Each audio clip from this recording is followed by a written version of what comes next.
दोमाना में हुए murder case, जिसमें आपने देखा कि ये एक डबल मर्डर केस का मामला सामने आया था। इस डबल मर्डर केस के मामले में कई सारी अपडेट्स जो हैं वो निकल कर आ रही हैं, जो इस कहानी की गुत्थियां एक के बाद एक सुलझाती हुई नजर आ रही हैं। दरअसल आपने भी देखा होगा हमारे चैनल के माध्यम से कि पिछले कुछ दिनों पहले ही एक मामला सामने आया, जिसमें दोमाना में रहने वाले एक कपल का बड़े ही निर्मम तरीके से हत्या कर दी गई थी। हालांकि पुलिस ने जो अपनी इनिशियल इन्वेस्टिगेशन में पुलिस ने साफ तौर पे बताया था कि ये डबल मर्डर का केस था। दोनों पति पत्नी जो थे वो अपने घर में अकेले रहा करते थे, एक साथ रहते थे, और उनके सहारे के तौर पर उनकी जो दोनों बेटियां थी, एक बेटी जो है वो शिमला में रहती है और दूसरी बेटी जो है वो लंदन में रहती है। ऐसे में हुआ ये था, जो कहानी है वो आपको इस वीडियो के माध्यम से समझाने का थोड़ा प्रयास करेंगे। कुछ जो इसके फैक्ट्स हैं वो कुछ हमें पुलिस के इनपुट्स के थ्रू मिले हैं, और बाकी के फैक्ट्स जो हैं वो हमें हमारे सूत्रों के हवाले से सामने आए हैं। तो देखिए, जिस तरह से मैंने आपको पहले बताया कि ये डबल मर्डर का केस था, और इस डबल मर्डर के केस की वजह से सारे जम्मू के लोग जो हैं वो डरे हुए हैं, क्योंकि दिन दहाड़े एक पति पत्नी का कत्ल हो जाता है और किसी को पता तक नहीं चलता। पता तब चलता है जब उस दंपति की बेटियों में से एक बेटी घर पे फोन मिलाती है और वो देखती है कि उसकी माँ काफी देर से फोन जो है वो नहीं उठा पा रही है। ऐसे में लड़की परेशान हो जाती है और वो अपने रिश्तेदारों में से किसी एक को फोन करती है और कहती है, जाइए जरा घर पे देखिए कोई फोन क्यों नहीं उठा पा रहा है। रिटायर्ड प्रिंसिपल संजय जी और उनकी पत्नी वीना चंदेल, ये दोनों का मामला जो है वो सामने आया था। अब इस मामले की सारी जानकारी जो है वो मैं आपको देने का प्रयास करूंगी। दरअसल आरोपी अपनी तरफ से बहुत ही चालाक निकला। आरोपी ने क्या किया कि पहले जिस तरह से हमें इनपुट्स मिले हैं, उन सूत्रों के हिसाब से हमें ये पता चला है कि डॉक्टर्स ने ये बात कंफर्म की है कि जब उनके पास दोनों बॉडीज आई हैं, उससे ये पता चला है कि पहले उसने प्रिंसिपल की पत्नी वीना चंदेल का कत्ल किया और फिर उसके बाद उसने प्रिंसिपल का कत्ल किया, क्योंकि उसे पता था। दरअसल मैं आपको बात जो है वो समझाने की कोशिश कर रही हूँ वीडियो में कि दरअसल हुआ ये था कि हमें जो लोगों ने बताया और इनपुट से हमें पता चला है कि जो रिटायर्ड प्रिंसिपल संजय चंदेल थे, उनके घुटनों में कुछ दिक्कत थी, कुछ परेशानी थी, वो बीमार थे बहुत, जिसकी वजह से उन्हें चलने फिरने में और आने जाने में काफी दिक्कत होती थी। इसी चीज का फायदा उस आरोपी ने लगाया और उसका फायदा उठाते हुए उसे पता था कि जो उनकी पत्नी है वीना चंदेल, जब उनके ऊपर हमला किया जाएगा पति के ऊपर, तो पत्नी पहले बाहर भाग जाएगी और सबको सतर्क कर देगी। उसी की वजह से उसने कहीं ना कहीं इस बात का फायदा उठाते हुए सबसे पहले पत्नी के ऊपर हमला किया और फिर उसके बाद उन्हें मार देने के बाद उसने फिर उसके बाद कत्ल किया संजय चंदेल का। ये कुछ जो कहानी के डॉट्स हैं वो मिलकर सामने आ रहे हैं। दूसरी तरफ जिस तरह से मैंने आपको पहले बताया था आज सुबह भी कि पुलिस ने इस मामले में 300 से ज्यादा सीसीटीवी जो है वो खंगाल लिए हैं, और अभी भी इस मामले का पता जो है वो पुलिस लगाने की कोशिश जो है वो कर रही है। ऐसे में आरोपी जो है वो अपनी तरफ से बहुत चालाक निकला। उसने क्या किया, उसने जब वो जा रहा था तब उसने जाते जाते सोचा कि क्यों ना मैं सारे सबूत जो हैं वो मैं मिटाता हुआ जाऊं। ऐसे में उसने जाते वक्त घर की जो गैस थी वो भी खुली छोड़ दी और दूसरी तरफ उसने मंदिर में जोत भी जगा दी, क्योंकि उसे इस बात का डर था कि जब किसी को इस मामले का पता चलेगा तो कहीं ना कहीं मैं सबसे पहले पकड़ा जाऊंगा। इसलिए उसने सबूत मिटाने के लिए घर में जोत जो है वो जलाकर छोड़ दी, और साथ में जो घर की मैं यूं कहूं कि जो रसोई की गैस थी उसे भी उसने खुला छोड़ दिया था, क्योंकि उसे इस बात का डर था कि कहीं इस मामले में वो कहीं पकड़ा ना जा सके।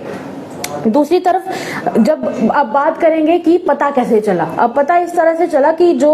वीना जी थी, वीना जी की बेटी से उनकी दोपहर को 1 बजे के आसपास बात हुई थी, कोई 1:45 के आसपास उनकी बात हुई थी उनकी बेटी से। और उसके बाद शाम के 5 बजे के आसपास जब उनकी बेटी उनको फोन कर रही थी लगातार, तो उसने देखा कि ऐसा क्या बात हो गई है जो उनकी माता जो है वो फोन नहीं उठा पा रही है। ऐसे में लड़की घबरा जाती है और वो अपने रिश्तेदारों में से किसी एक को कहती है कि जाकर जरा पता लगाइए कि आखिर मेरे पेरेंट्स जो हैं वो कहाँ पर हैं, आखिर क्या बात है जो वो फोन नहीं उठा पा रहे हैं। उस सबको देखते हुए कोई ना कोई उनका जो रिश्तेदार है वो मौके पर पहुंचता है, भागते हैं और देखते हैं कि आखिर हुआ क्या है, कहाँ क्या वजह हो गई है जिसकी वजह से ये पता चलता है कि ये दंपत्ति जो है उन्हें मौत के घाट उतार दिया गया था। दूसरी तरफ बात करेंगे कि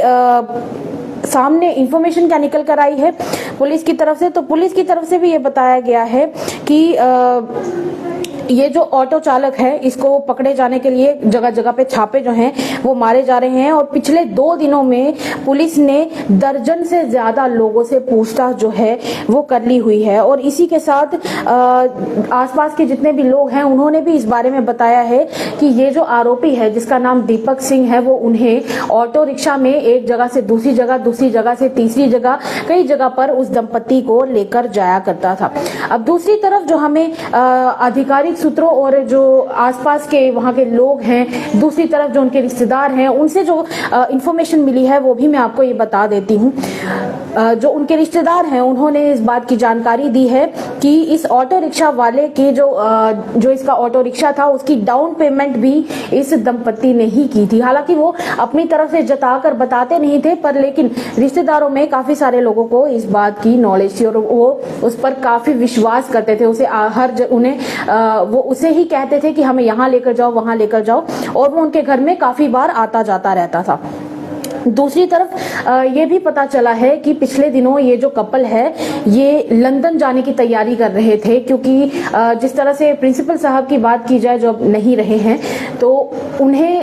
कुछ घुटनों की जो समस्या थी हो सकता है कि वो उसका इलाज करवाने के लिए भी लंदन जाने की तैयारी कर रहे हैं। दूसरी तरफ उनकी जो बेटी है वो भी वहीं पर रहती है, तो वहां जाने का वो प्लान जो है वो बना रहे थे। ऐसे में उनके द्वारा जो कुछ पैसे हैं वो बैंक से निकाले गए थे और कुछ गहने जो हैं वो भी उन्होंने अपनी तरफ से निकाले थे, तो हो सकता है कि वो वहां पर जाकर बसने का भी प्लान बना रहे थे। ऐसे में क्या हुआ कि कहीं ना कहीं उस ऑटो रिक्शा वाले का ईमान जो था वो बदल गया और ईमान बदलने के बाद उसने इस दंपत्ति का कत्ल कर दिया। दूसरी तरफ मैं आपको थोड़ा और इन्फॉर्मेशन इस बारे में बता दूं, जैसे मैंने आपको पहले भी बताया था कि डॉक्टर्स ने इस बात की पुष्टि की है कि महिला की मौत जो है वो पहले हो चुकी थी, यानी कि उसने पहले शिकार बनाया पत्नी को, फिर उसके बाद उसने पति को शिकार बनाया, क्योंकि उसे पता था कि जो वीना जी हैं वो बाहर जाकर लोगों में शोर मचा देंगी, सबको बता देंगी, तो इसी बात को उसने इस्तेमाल करते हुए उन्हें पहले मौत के घाट उतारा। दूसरी तरफ एटीएम के कहा जा रहा है कि वो उनका जो एटीएम कार्ड था वो भी यहाँ से लेकर चला गया था। और अगर सीसीटीवी की बात करें तो पुलिस ने इस बारे में जानकारी दी है कि सीसीटीवी जो है उन्होंने 300 से ज्यादा खंगाल लिए, जिनमें से एक आध सीसीटीवी में ये दिखाई दिया है कि जब वो घर से निकला तब उसकी जेबें जो हैं वो बुरी तरह से भरी हुई थी, जो शायद इस बात को भी कहीं ना कहीं इंडिकेट करती है कि जब वो बाहर आया तो वो अंदर से कैश या गहने जो है वो अपने साथ लेकर ही निकला था। और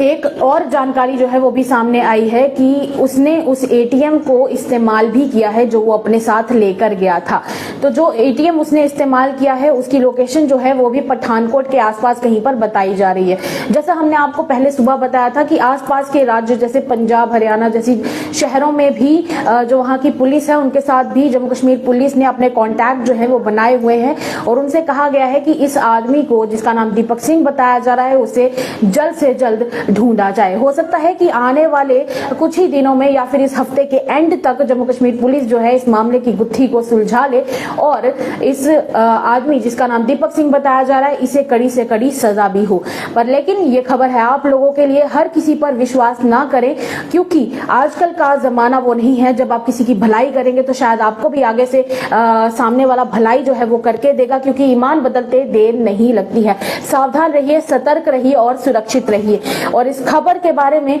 अपने उन लोगों को जरूर बताइएगा, अपने उन सगे संबंधियों को जरूर बताइएगा जो किसी पर भी विश्वास कर लेते हैं, क्योंकि आजकल कलयुग है, किसी पर विश्वास करने का जमाना नहीं है। सावधान रहिए, सतर्क रहिए, देखते रहिए द अर्थ न्यूज। साक्षी सानी को दीजिएगा इजाजत। नमस्कार।